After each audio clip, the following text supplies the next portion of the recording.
as President of the United States of America, which is a country whose president was sworn in as president, and that president is him. And it's been 300 days, so we thought we would take a look at President Donald Trump's contract with the American voter, his 100-day promises.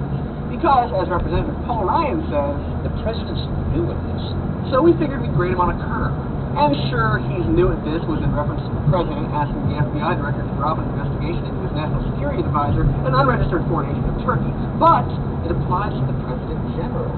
So we're going to cut him some slack. And also acknowledge that, all politicians lie and make promises they don't keep. I'm not a politician. Well, even so. We're fair and balanced here, so let's all get wet from horniness and dive face first into the 100-day action plan to make America great again, Donald Trump's contract with the American voter. Section 1. 6 measures to clean up the corruption and special interest collusion in Washington, D.C. Take the exit on the right to I-69 North toward I-64. Was violating the Emoluments Clause of the Constitution and making money off of his private resorts and his hotel literally down the street from the White House. And imagine like a cabinet head abusing travel expenses. And imagine the president hired an incompetent real estate developer who owes literally more than $1 billion to foreign lenders and lied on a security clearance form several times and yet still has security clearance and is also the son-in-law of the president and senior advisor to the president. And imagine a spokeswoman for the White House advertising for the president's daughter's fashion line, or more cabinet members abusing travel expenses. And imagine the president gave many cabinet positions to completely unqualified donors who have ties to lobbying firms and special interests and participate in blatant cronyism. But also, imagine those things occurring last year, and then a dude's like, hey, here are 6 measures to clean up the corruption and special interest collusion in Washington, D.C. You'd be like, yeah, all right, get in there, guy, do it. So, good category. Let's get started. Promise the first. Propose a constitutional amendment to impose term limits on all members of Congress. Take the exit on the right to I-69 North toward I-64. President's ideas. But this isn't a bad idea. Sure, an argument could be made that maybe Congress people need time to learn and really be effective at the job. The president's new at this. And if they're bad at it, vote them out. If they redraw districts to have a stranglehold on seats, vote them out. But term limits for Congress do seem like a good idea that most people who aren't in Congress could get behind. Congress is full of cowards and ghouls. Their approval rating is 13%, which is low. And the average time spent in Congress has steadily increased for hundreds of years. When you're in Congress, you have to constantly be worried about re-election and pleasing donors and lobbyists. It's hard to truly be yourself, to fight for what you believe. It took Jeff Flake not running for re-election to get him to say, hey guys, I don't know about this. Nancy Pelosi will talk about how she used to carry single-payer signs as party chair of California, but she doesn't believe it's practical now that she's in power.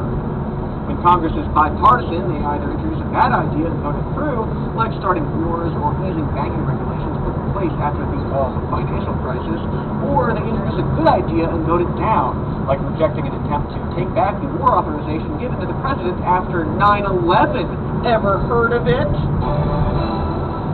So maybe term limits are a good idea, and it is the president's official first promise on his contract with American voters. And it has been 300 days out of 100 days. So how's it going? Oh, literally not at all? Nothing is going on? It's just not going? Okay. That's right. He has not said a single word about term limits in Congress. At all. The most recent time anyone associated with the president's agenda talked about term limits was last November when Mitch McConnell said, I would say we have term limits now. They're called elections, which, yep, bye Mitch. And it will not be on the agenda in the Senate. I don't know, Mr. President Trump, sir.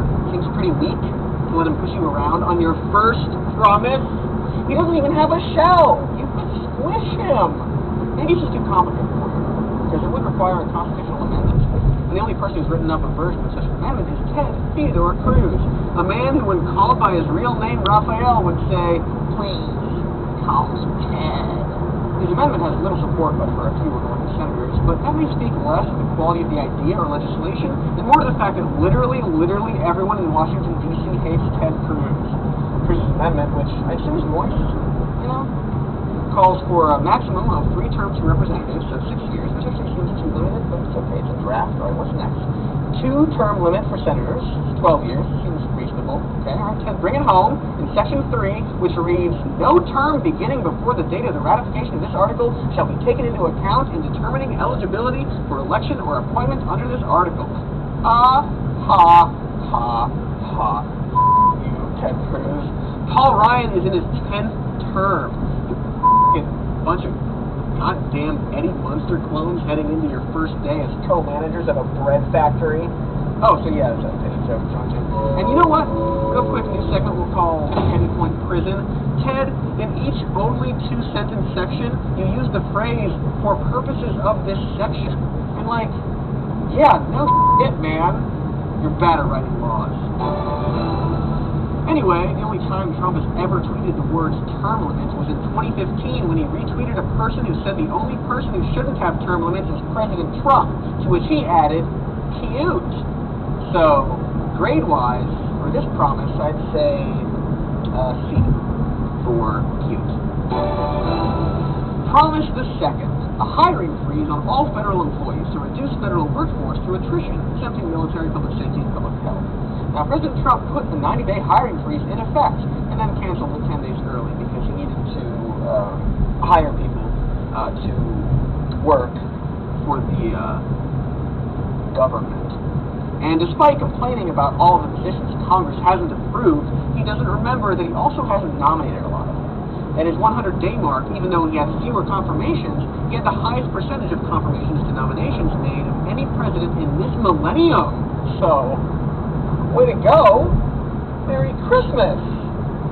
At the 200-day mark, Trump's lead went down significantly, with both W and Obama having about 71% of their nominees confirmed, and him at just below 45%, so happy holidays. But this is important to note, in the interest of our official slogan at Some News, which is fair and balanced, TMCR. A lot of the media consistently blames Trump for not nominating enough people, and that's why his number of confirmations is so low. This is partly true, but the rate at which Trump is nominating people is lower than Obama's, and his rate was lower than Bush's. So, at least in terms of the 21st century, the rate of nomination has decreased with each subsequent presidency. But at the times when Bush and Obama had made 267 nominations, they had 130 and 151 confirmations respectively, and Trump only had 61. But also, then that number quickly jumped up to 124 after Congress finished up failing to repeal Obamacare. The first or second time, I don't want to look it up. Probably not the other times. Also, Trump's made excuses that he just doesn't want to fill those positions, saying, what do all these people do? You don't need all those jobs. The jobs president. But anyway, to be really fair, a lot of Trump's nominations are also taking longer because so many of his nominees suck. Like Betsy DeVos, a former teacher, then she's a GOP donor and daughter of a billionaire, chairwoman of a private investor WinQuest Group, and then suddenly nominee for Secretary of Education. Or Stephen Mnuchin, Secretary of Treasury, home foreclosurer, and satire killer. Or the Secretary of Housing and Urban Development from Stuck on You fame. Or the Secretary of State, a former oil tycoon impossibly named Rex Tillerson, who is also trimming down the State Department significantly, alarming the State Department. Or the Secretary of Energy, Rick Perry, a D student who literally didn't know what the Department of Energy did, though to be fair, he did get an A in World Military Systems, and won in a class called Improv of Learning. But to be balanced, he's also a comer, the president's words. Rick Perry, watch him. He's a comer. So, in regards to his second promise, I'd say an F for fair and a C for the second C in balanced TMCR. Promise the third, a requirement that for every new federal regulation, 2 existing regulations must be eliminated. And he's certainly doing that. And even though he actually has the slowest increase in regulation restrictions of any president in modern history, he is getting rid of regulations, which are things he seems to blindly resent because a regulation is an easy, vague thing to hate and rail against for hindering businesses, while forgetting that they also save lives. Grenfell Tower burned because those pesky regulations weren't met. They're often in place because of ethical reasons or, public safety reasons. For example, Trump is trying to undo the limits on greenhouse gas emissions, but is finding it hard because of a twice upheld Supreme Court decision that greenhouse gases in the atmosphere